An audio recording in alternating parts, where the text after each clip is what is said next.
Broom কিনতেছে, পিস্তল কিনতেছে, বিভিন্ন সরঞ্জাম কিনতেছে, কিনে হয়তো আমাদের মুসলমান ভাইদের উপর আক্রমণ করতেছে। তাহলে আমি জানা সত্ত্বেও যদি আপনি জানা সত্ত্বেও যদি ইসরায়েলের পণ্য যদি আমরা বয়কট না করি, তাহলে বুঝতে হবে আমাদের ঈমান বড় দুর্বল, ঈমান বড় দুর্বল। পাকিস্তানের জ্ঞান মুফতি জাস্টিস আল্লামা তাকি উসমানী ফতোয়া দিয়েছেন। তাকি উসমানী পাকিস্তানের জিনাকে বাংলাদেশ সহ অন্যান্য প্রত্যেকটা দেশ যাকে ফলো করে, তাকি উসমানী জাস্টিস তাকি উসমানী উনি ফতোয়া দিয়েছেন যে ইসরায়েলের সকল পণ্য মুসলমানদের জন্য ব্যবহার করা হারাম। যে মদ পান করলো সে হারাম।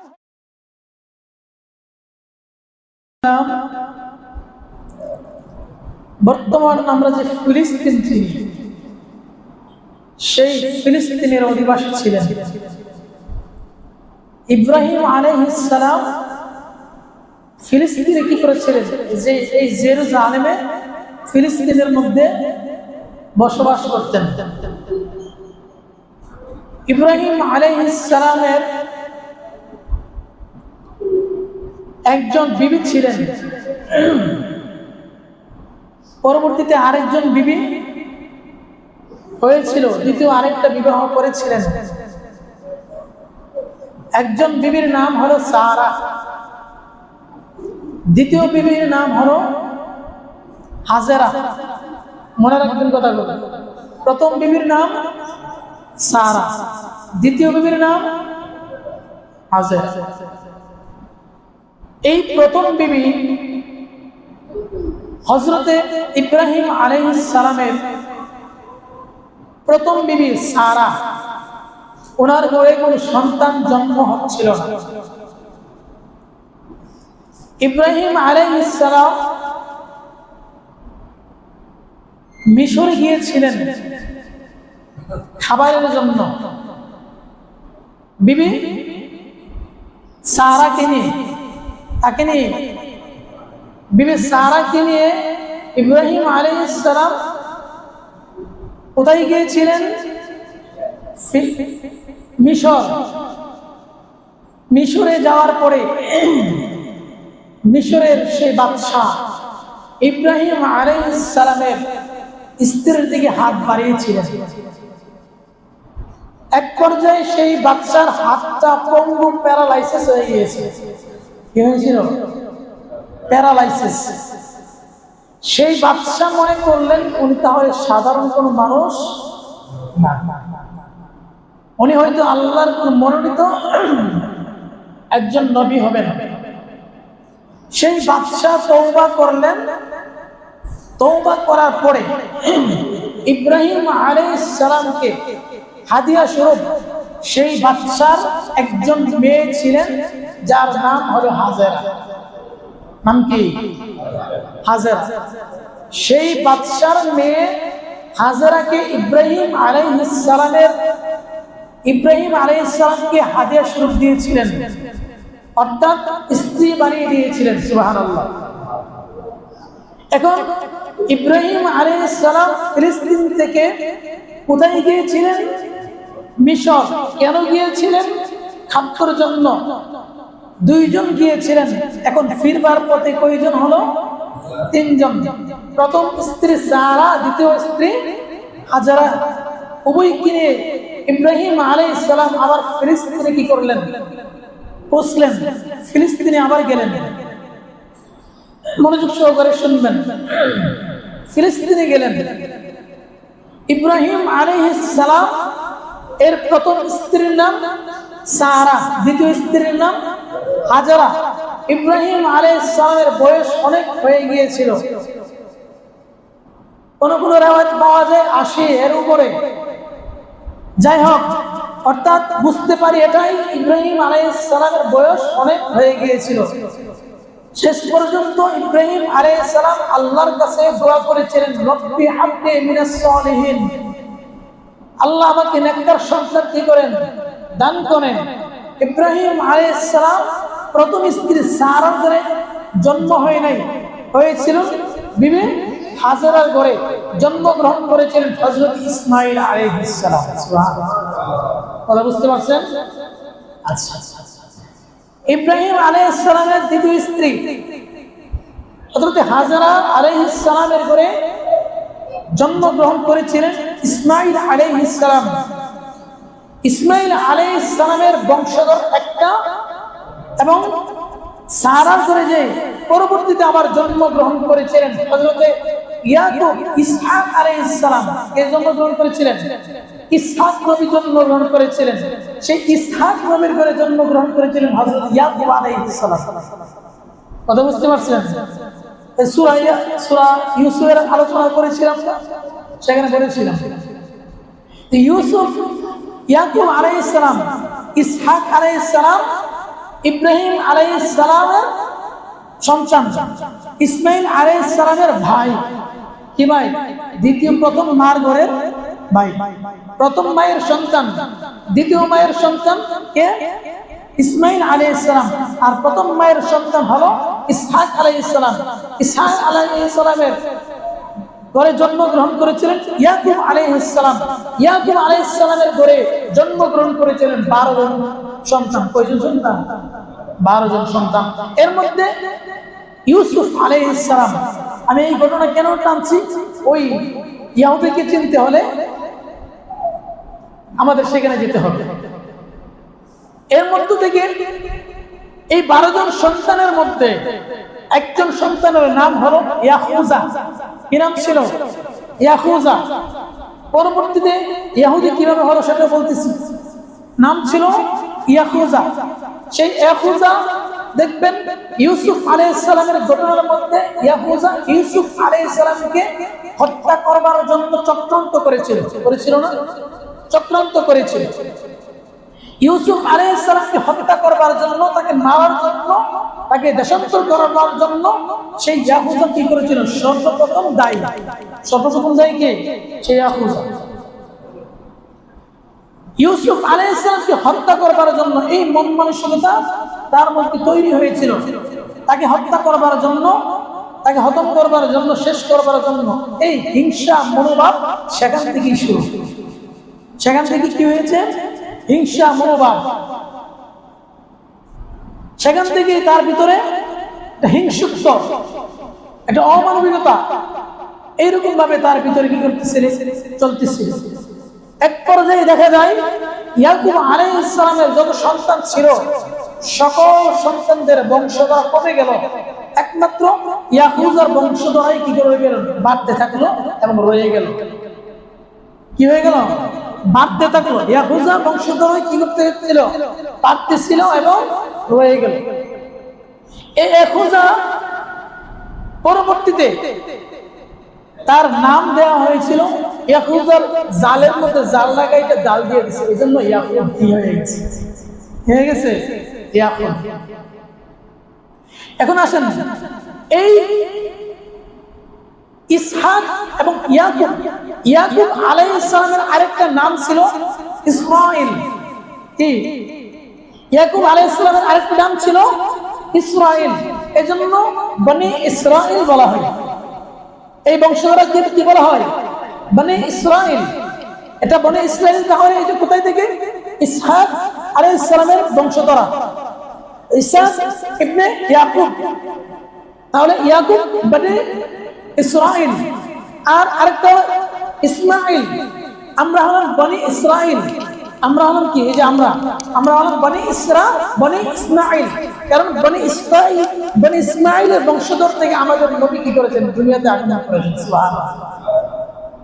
তাহলে ইসহাক ইবনে ইয়াকুব থেকে অন্যান্য নবী, এই ইয়াকুবের বংশধরের মধ্যে নবীর সংখ্যা ছিল বেশি। নবীর সংখ্যা ছিল অনেক বেশি। কারণ ইয়াকুবের ঘরে আবার কি করেছিলেন? ইউসুফ আলাইহিস সালাম জন্মগ্রহণ করেছিলেন। আরো অন্যান্য নবী এই জন্মগ্রহণ করেছিলেন। আর আমাদের নবী সাল্লাল্লাহু আলাইহি সাল্লামের ঘর ইসমাঈল আলাইহিস সালামের বংশধর থেকে আসছিল আমাদের নবী আলাইহিস সালাম, আমাদের নবী মুহাম্মদ সাল্লাল্লাহু আলাইহি সাল্লাম।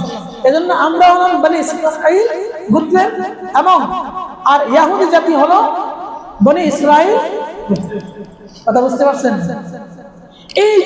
এই সংখ্যা, এই লোক যারা বনি ইসরাঈল, এদের মধ্য থেকে যারা একেবারে হিংসুক হয়ে গেছিল, যারা আল্লাহর আদেশকে, আল্লাহর নিষেধকে তারা মানতে চাইল না, তারা একটু বাড়াবাড়ি করত।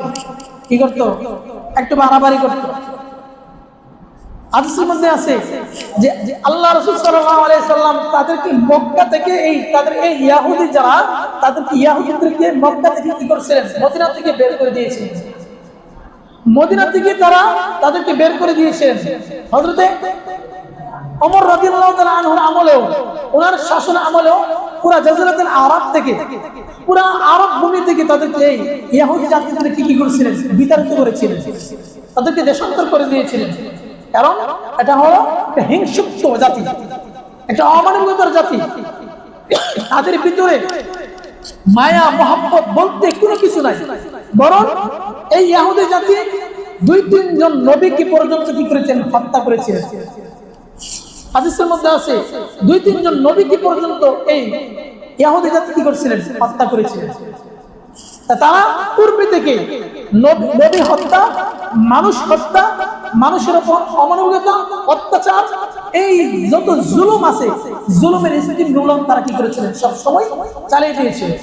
বর্তমান আমাদের আজকে ফিলিস্তিনের অবস্থায় তাকিয়ে দেখেন, আজকে এই ইহুদি জাতি কি করতেছে? মুসলমানদের উপর কি করতেছে? আক্রমণ করতেছে। তারা এত বাড়াবাড়ি ছিল, যখন তাদের মধ্যে মুসা আলাইহিস সালাম কি করেছিলেন? আসছিলেন। মুসা আলাইহিস সালাম বলছিলেন যে চলো আমরা কি করি? যুদ্ধ করি। তারা বলছেন আপনি আর আপনার আল্লাহকে যুদ্ধ করো। তুমি তোমার আল্লাহকে কি করো? যুদ্ধ করো। কোরআনের আয়াত, যুদ্ধ করো। আর তোমরা মুসা আলাইহিস সালাম তোমরা কি করবে? আমরা বসে রয়েছি, আমরা বসে থাকি। তাহলে এমন বেঈমান, এমন নেমক খারাপ জাতি হলো এই ইহুদি জাতি। তারা অনেকটাই খারাপ ছিল। এই ফিলিস্তিনের অধিবাসী যারা আজকে গাজায় হামলা দেখতেছেন, আজকে থেকে না, এটা আজকে থেকে, বরং আজকে থেকে নেই, 72 বছর 75 বছর আগ থেকে, 1947 সাল থেকে এরা কি করছিলেন? এই ফিলিস্তিনের মাটিতে তারা কি করছিলেন? পা রেখেছিলেন। ইহুদি জাতি পা রেখেছিলেন। তারা ওই লাল কুত্তার বাহিনী আমেরিকার হাত ধরে, আমেরিকার পরামর্শে তারা আজকে মুসলমানদের উপর কি করতেছে? আক্রমণ করতেছে। বুঝছেন? আজকে আমরা মুসলমানরা কি করছি?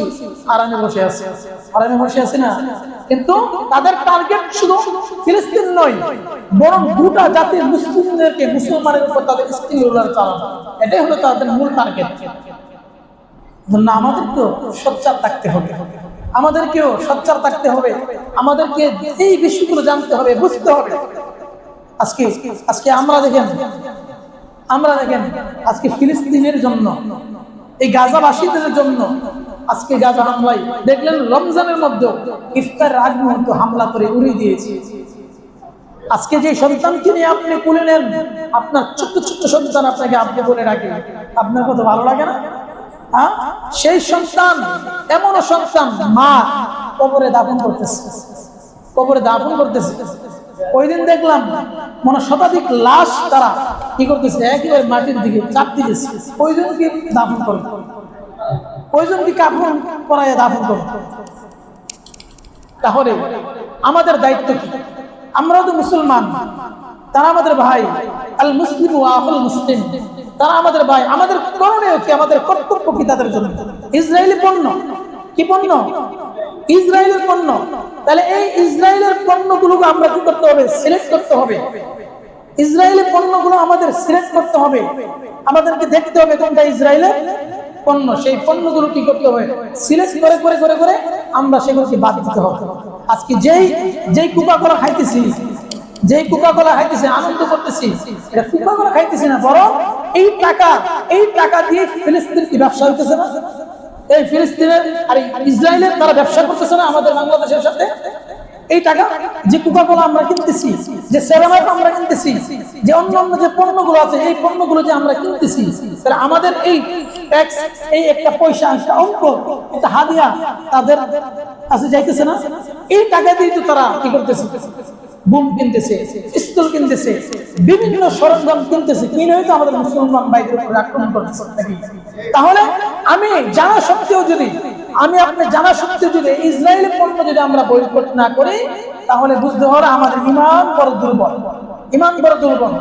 পাকিস্তানের জ্ঞান মুফতি জাস্টিস আল্লামা তাকি উসমানী ফতোয়া দিয়েছেন। তাকি উসমানী পাকিস্তানের জিনাকে বাংলাদেশ সহ অন্যান্য প্রত্যেকটা দেশ যাকে ফলো করে, তাকি উসমানী জাস্টিস তাকি উসমানী উনি ফতোয়া দিয়েছেন যে ইসরায়েলের সকল পণ্য মুসলমানদের জন্য ব্যবহার করা হারাম। যে মদ পান করলো সে হারাম হইল, যে ইসরায়েলি পণ্য ব্যবহার করলো সেও হারাম হইল, সেও ইসরায়েলি পণ্য ব্যবহার করার কারণে হারাম তার পেটের মধ্যে নিয়েছে। আজকে দেখবেন আমরা বলে ফিলিস্তিন যেতে পারবো না, ফিলিস্তিন যেতে পারবো না, এই সমর্থ আমাদের নাই। আমাদের কি এই সমর্থ নাই যে ইসরায়েলি পণ্যটা আমার ঘর থেকে লাথি মেরে বের করে দেবো? নাই। আমার কি সেই সমর্থ নাই যে ইসরায়েলি পণ্যটা আমার দোকান থেকে লাথি মেরে বের করে দেবো?